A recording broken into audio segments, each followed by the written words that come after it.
Hello and welcome to this first podcast from the International Journal of Paramedicine. I'm Rob Lawrence, and joining me in this very first inaugural episode is Mic Gunderson, who has been instrumental and a member of the key team that brings you IJOP. Mick, welcome. Thank you, Rob. Glad you're doing this. Well, thank you. I'm glad to be here. And so let's just get into the question one first, of course, and that is tell us about yourself. Give us your backstory, and of course, talk about your role within the International Journal of Paramedicine.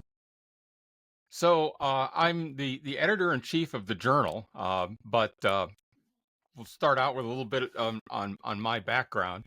So I've been in EMS now since 75, almost 50 years now, and I started out actually as a military medic.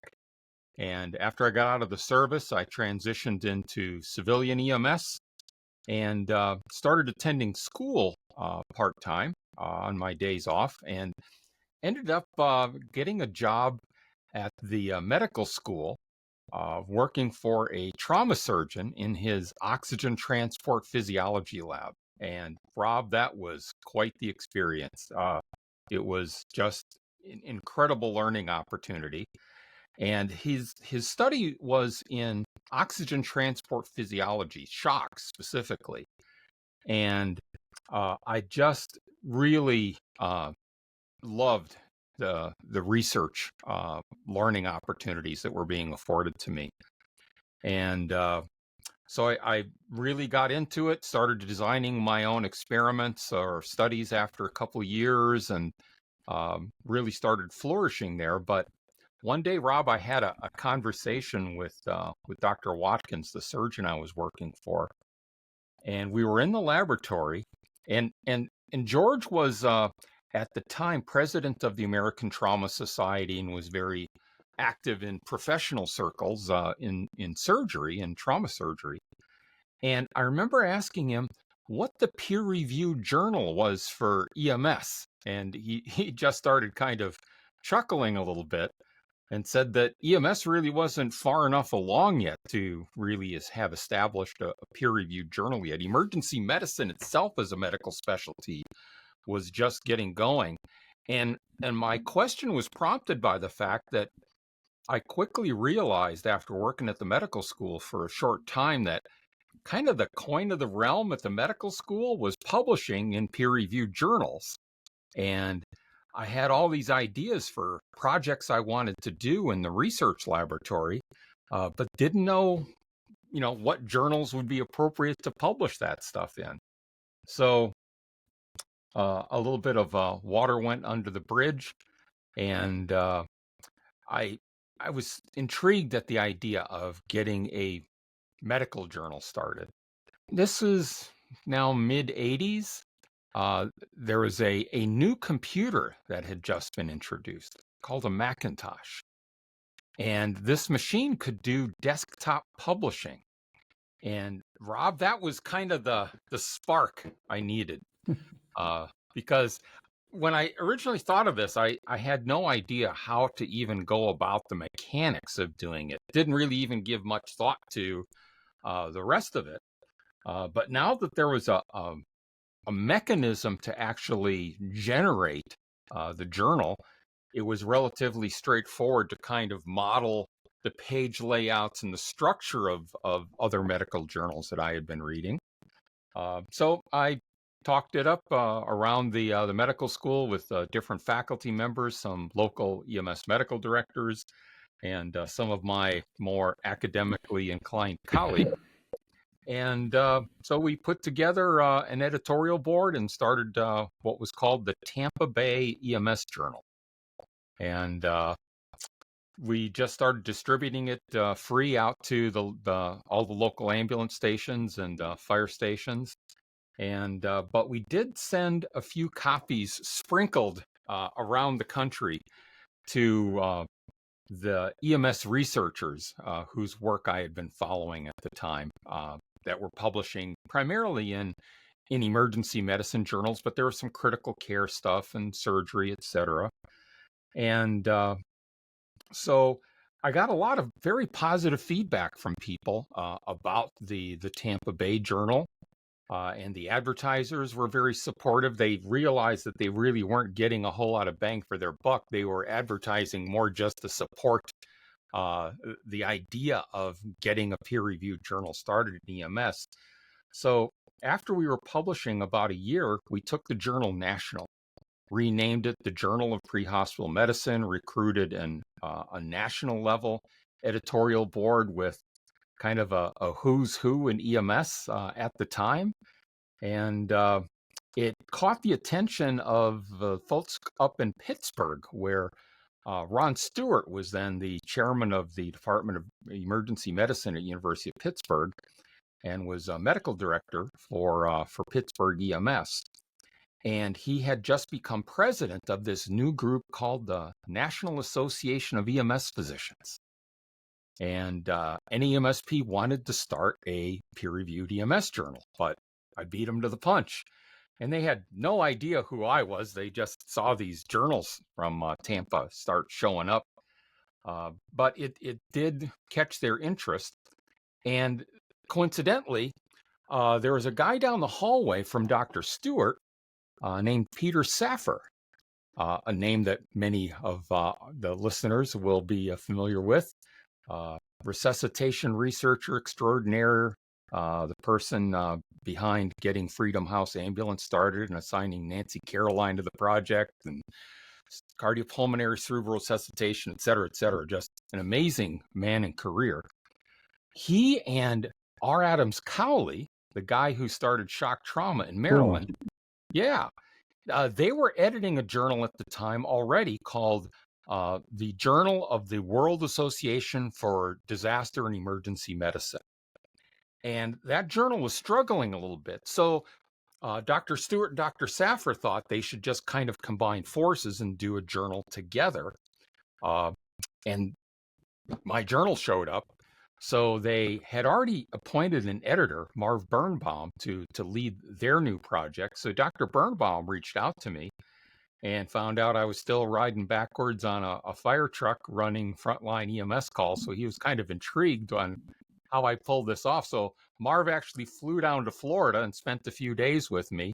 And by the end of the trip, I had gotten co-opted into working with WADM and NEMSP to get their new journal started. So we combined my journal, the WADM journal, and NEMSP's interest in starting a journal. But we still needed a publisher. So they engaged this other person that some people will be familiar with, a gentleman by the name of Jim Page. And Jim was the publisher and founder of GEMS, which was a trade magazine. But our interest in working with Jim was not to have anything specifically to do with GEMS. We wanted to start our own peer-reviewed academic journal, not do something that added on to GEMS. So GEMS publishing and Jim's expertise was used to help do the physical publishing and the distribution and marketing and all of those sorts of things. And that was the genesis of what is still in print today as pre-hospital and disaster medicine. So a few years later, NAEMSP split off, started their separate journal called Pre-Hospital Emergency Care. WADM kept publishing. But Rob, I had kind of an itch to do something a little bit different. So much of the work that was being published in the journals at the time was very clinically focused. And I was starting to gravitate more into quality management, which was still very nascent at the time in EMS. And I realized that system and process design had a huge sway on how operations were actually taking place, whether it be clinical, transport, whatever. And so I really began to get a deeper interest in the art and science of operations, but there was nothing being published in those regards. And so that idea kind of inspired the idea for a new journal And there was a group I was working with at the time that was just getting started called the National EMS Management Association. And NEMSMA, I pitched to them the idea of starting such a journal. And we did back in the early 2000s. It was called the EMS Management Journal. It was published electronically. But it ran into some financial problems and some other issues. And so we had to cease publication after the first few issues. But I always wanted to come back and try to get that restarted again. So finally, a couple years ago, the timing and the alignment of the stars and the planets were all right. And so NEMSMA green-lighted getting a new journal started. And that's what you see now as the International Journal of Paramedicine. It was a very convoluted route Well, getting there, but I mean, you've given quite the genesis here, and obviously you've intentionally, quite rightly, dropped some big names that are in the annals of our history, and so of course that hopefully they've all been guiding lights for you as you sort of navigated through this. But of course that brings us up to not quite today, maybe yesterday in the timeline of life. But so we've had this kind of renaissance, right? We've had this rebirth. International Journal of Paramedicine has been the result of all of this formative activity you've done. And so sort of take us from the point of, okay, we need to do something new now, to where we are today in terms of just getting it together, because there is a lot of very able, very willing, very capable, very credible volunteers working in various aspects across the whole of the new International Journal of Paramedicine. So, my next question is going to take us into the next chapter of this, and so bring us up to date with organization, structure, and the who's who. So the editorial and production team for the journal now numbers about 200 people, thereabouts, with a very international composition. But it should be noted that, as you mentioned, it's all volunteer. And unlike many journals will have a volunteer editorial team of academicians, our volunteer team also covers all aspects of production. So the copy editing, page layout, etc., is all also done by paramedicine professionals, in different places around the world. So I'm very excited about that, and it was kind of modeled after the idea of open source software. It always fascinated me, Rob, that open source software is responsible for so much of the infrastructure of the internet. In the Linux operating system in particular, which runs a lot of machines, millions of lines of complex interconnected code developed by an all-volunteer international team that doesn't even share the same spoken language, which just blows my mind. So my thought was, we as an EMS or paramedicine community should at least be able to find somebody out there who was also an English major or has, strong English language skills of the King's English, if you will, to do copy editing and page layout and these other types of tasks that are needed to pull off a project like this. And fortunately, we have been. We're still looking for more people in various roles on the team, but it's really been an amazing journey getting this team put together for the journal at this time. So we're at the time of this recording, we've published 7 issues. We'll be coming out with the 8th in October of 2024, which is just a couple months away. And so at the January 2025 will mark our 2nd year anniversary. And so we've got quite a few manuscripts that have been published, a good strong team, and with that 2-year anniversary, we'll be eligible to apply for indexing by Index Medicus, which people access through the PubMed interface. And indexing is a real important milestone for a journal, so that's very much on the horizon, and we're preparing for that. The other major change that you'll see coming about with the journal in the next several months is if you look at the masthead page of the current journal where it lists everyone's name on the team, you'll see people who are section editors for a bunch of sections that aren't in the journal yet. And that was very deliberate. We wanted to use an American analogy. We wanted to master our basic blocking and tackling with just the mechanics of getting the editorial peer review process working, the publication process working, all of those fundamentals, if you will. And now that we've got a good handle on that, now we're going to slowly start bringing those other sections online. And those sections are going to be a little bit different than what you see in other journals, as they are forms of academic writing or discourse that are not clinical research. And that aspect of the journal was actually inspired by Harvard Business Review, which is an academic journal that's outside of healthcare, obviously, is a business. Yeah. But it's academic writing, and it can take on topics for academic debate. You know, you'll have a champion of industry, someone from academia, others that are at the tip of the spear in that particular segment of industry, talking, debating different issues, confronting them, but with an academic tone and style, well referenced, etc., different than the way a trade journal might handle it. But we want to expand the range of academic activity in the discipline, as well as doing the clinical research stuff.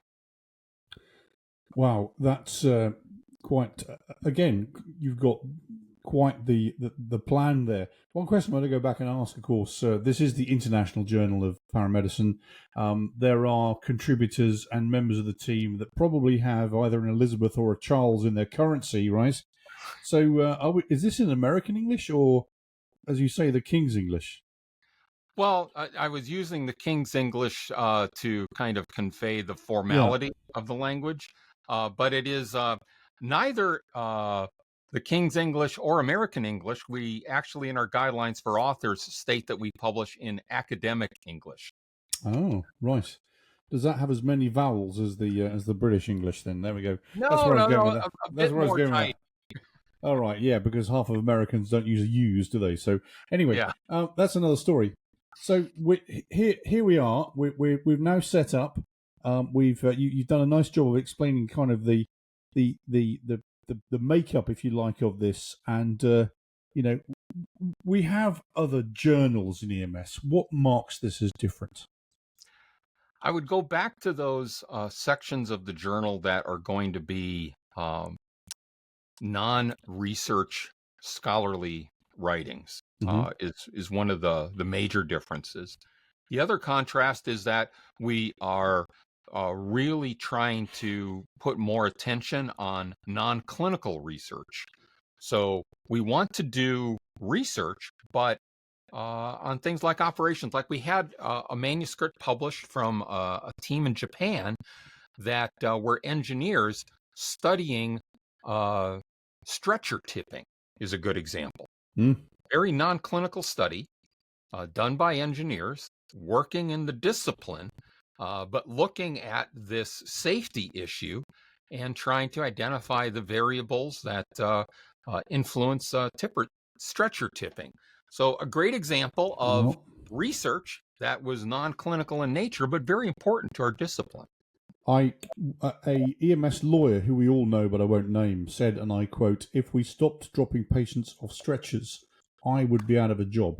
And so, therefore, there is actually, I'm going to go back and reread this article, Mick, because that has a very, very real world application in terms of patient safety, in terms of litigation ongoing, in terms of organizational reputation, etc. So, you're right, that isn't purely clinical, but it's absolutely applicable to what's happening out there right now. I would submit that a call where the patient gets dropped or the patient tips over probably doesn't get a very high patient satisfaction score either.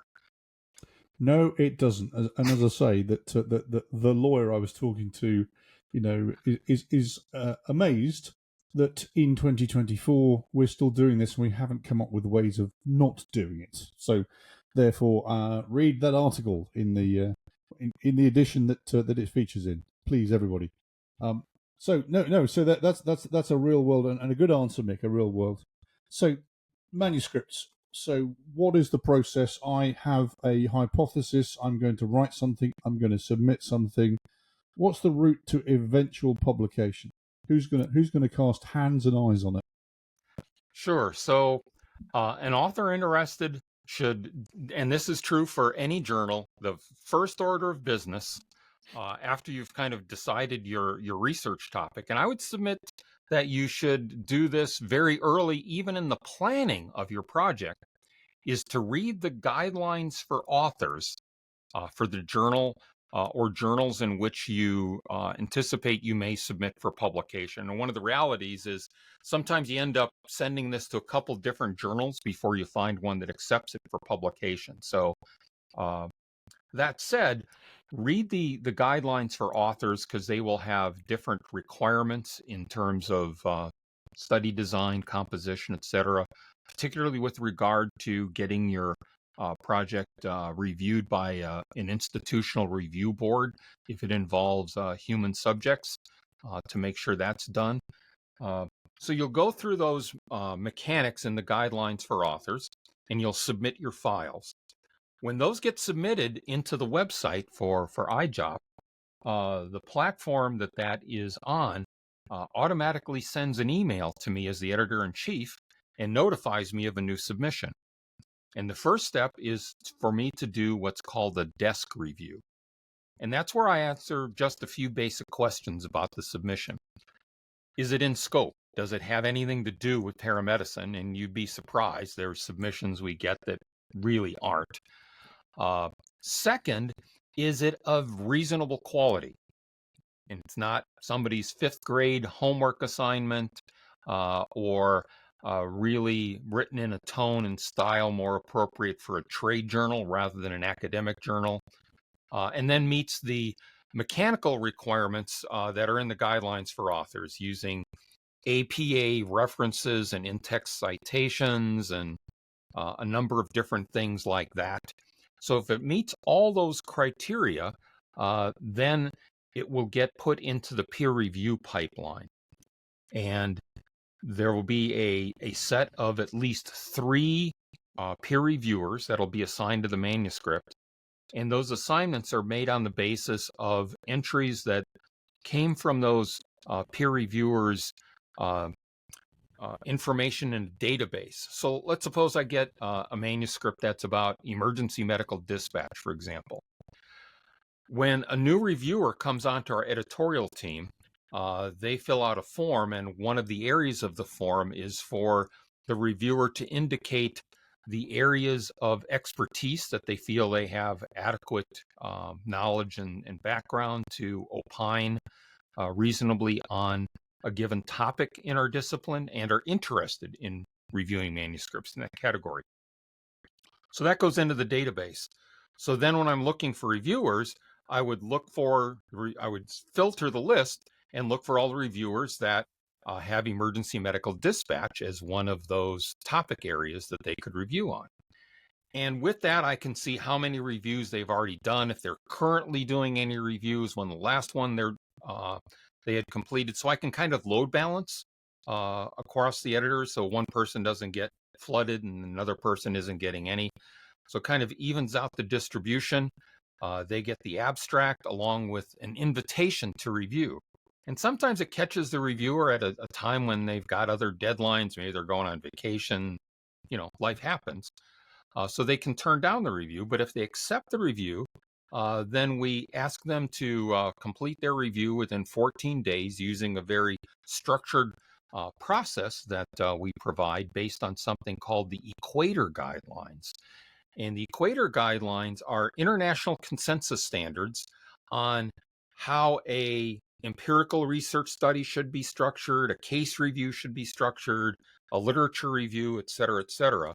So we follow those international guidelines, and that kind of informs the review process for the reviewer. And the reviewers will provide their feedback, and all the feedback from the reviewers that were participating in that paper's review. That all gets consolidated and sent back to the author. And with a decision on whether or not we're going to request revisions, we're accepting it as is, or we're going to reject it for publication at that time. Most often, the disposition is to request revisions. And so when the author makes the revisions based on the feedback, they send the manuscript back to us along with an ancillary document that outlines, okay, reviewer A, mentioned that I need more references about, the item discussed on line 136 of the manuscript.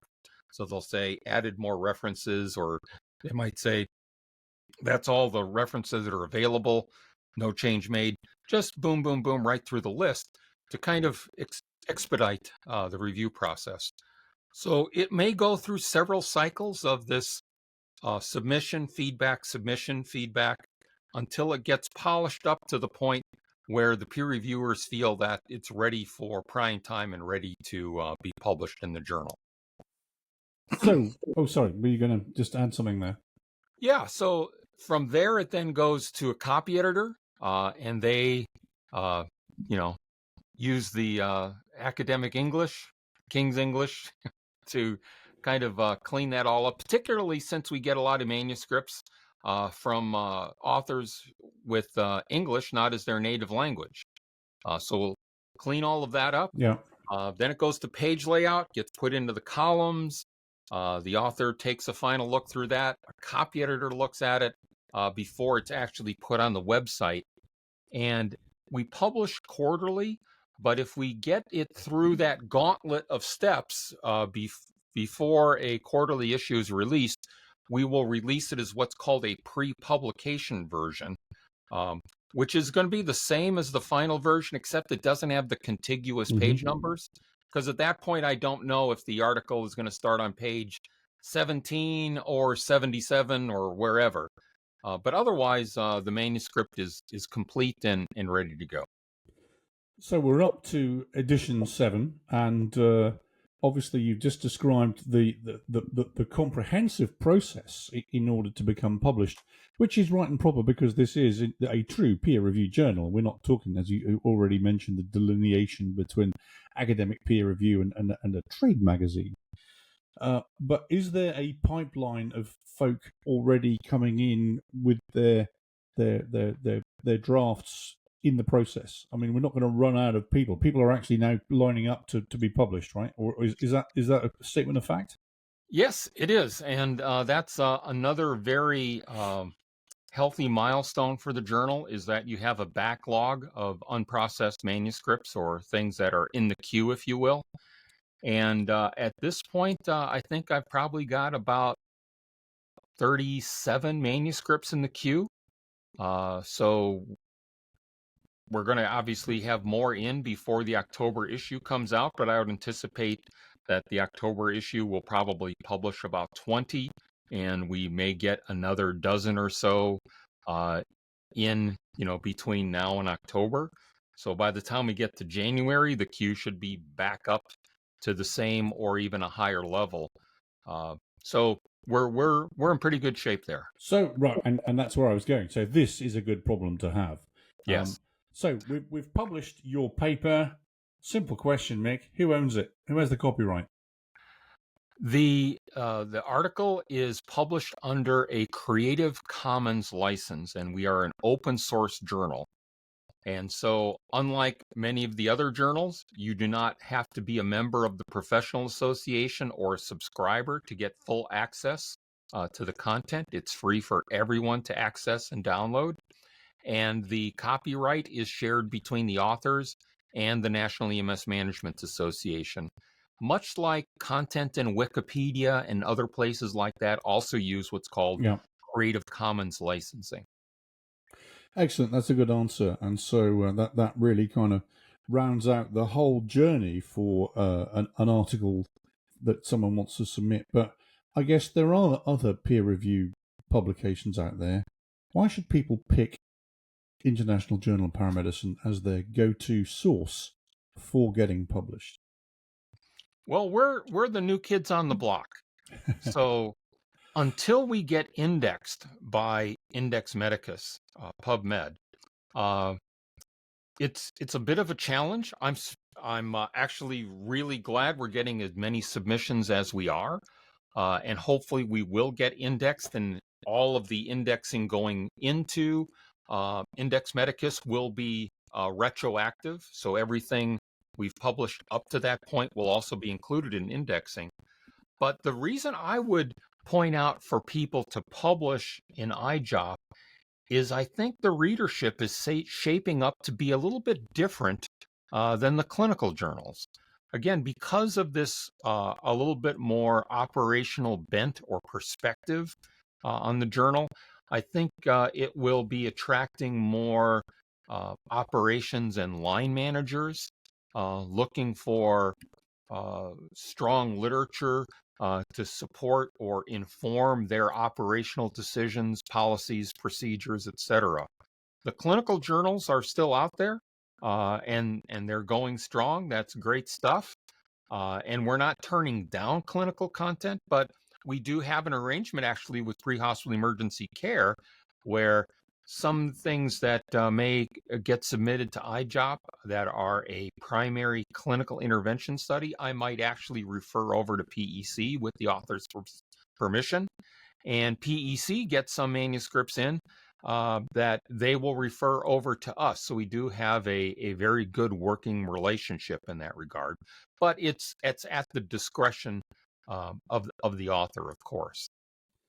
Excellent, and that's good to hear. It's good to hear you have that relationship, that sort of interchangeability, so that someone that has an amazing paper can actually get to the end goal, which of course is publication, not necessarily with IJOP, but obviously with other routes as well, which is cool.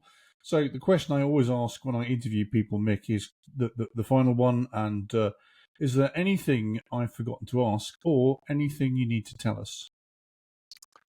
Well, I would encourage people to consider reading the journal, but then taking another step, and that is reacting to the journal articles through social media.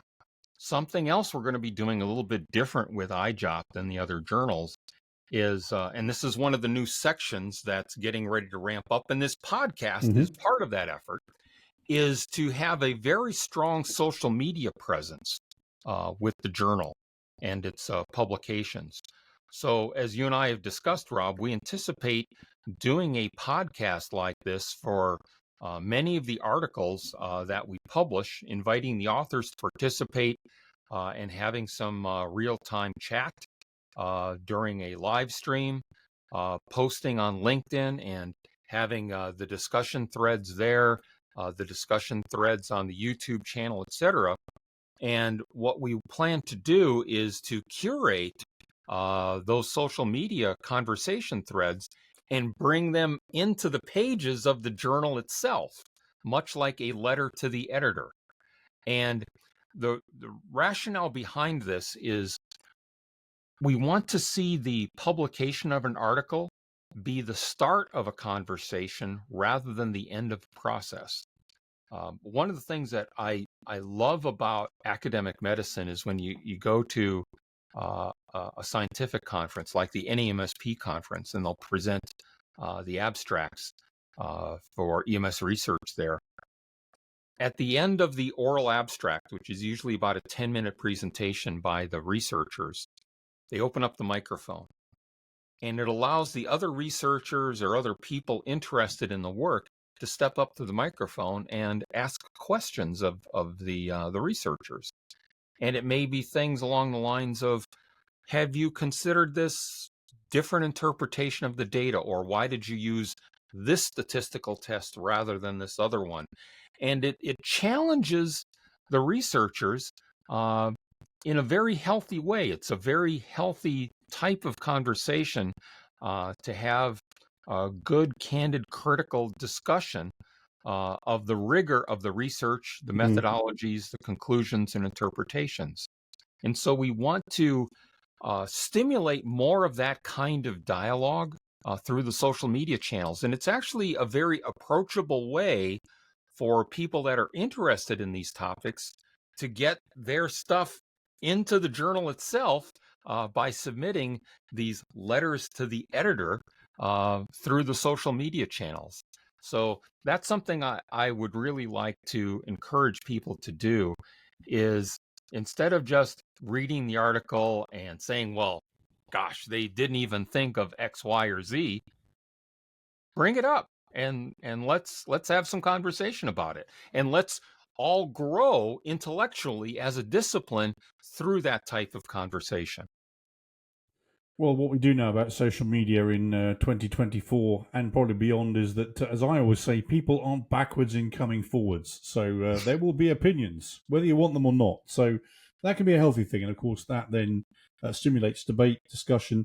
And sometimes, folk that are contributing may well feel then compelled to conduct their own research and go through the whole process that you've just described. So it's going to generate more interest and generate more content as we go forward. So I think that's an exciting thing.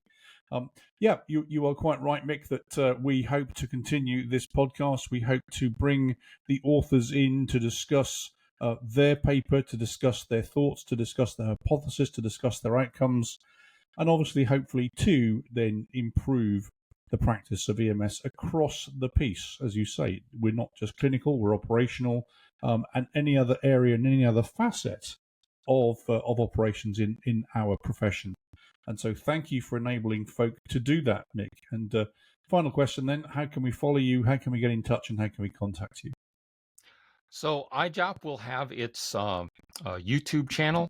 I'm not sure if we've got the handle assigned yet to it, if maybe at IJOP, something like that, to be determined there. But for myself, I'm at Mick Gunderson, M-I-C Gunderson, on Twitter and YouTube. And website for the journal is internationaljournalofparamedicine.com. A little bit of a long URL, but that's where we are. Well, there we go. So that was the first podcast from the International Journal of Paramedicine. Our first guest, Editor-in-Chief Mick Gunderson, explaining the route, the origin, the genesis, and how you can go about getting published in the process. So, Mick, thank you for joining us, and I know you'll be back on the podcast of the International Journal of Paramedicine. Thank you, Rob. So, this was our job. I was Rob Lawrence, and until the next edition, bye for now.